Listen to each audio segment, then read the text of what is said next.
الحمد لله وكفى والصلاة والسلام على رسوله المصطفى. قدرمند و محترم یو ورور پوښتنه کړې ده چې د جنابت په حالت کې که څوک حیوان ذبح کړي حلال کړي آیا دا خو به مرداریږي نه؟ محترم ستاسې په جواب کې به ووایم چې د جنابت په حالت کې که انسان خوراک وکي یا څښاک وکي یا حیوان ذبح کړي او دغسې نور کارونه چې د هغو دپاره طهارت یا پاکي شرط نه وي نو بالکل روا دي او د حیوان ذبحه په دې سره نه مرداریږي.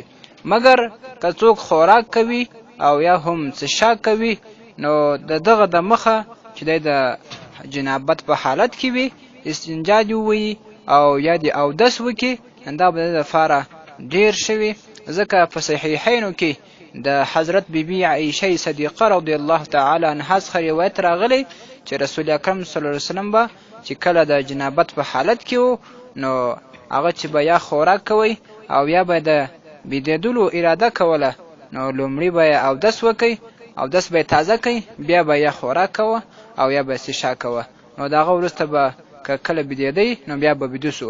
مشکات شریف کې د حدیث راغلی دی په صفحه 49 کې. نو بالکل ذبحه ورته روا ده، هېڅ پروا نه لري. فتاوی یوسفیه جلد 2 صفحه 55. والسلام علیکم ورحمة الله وبرکاته.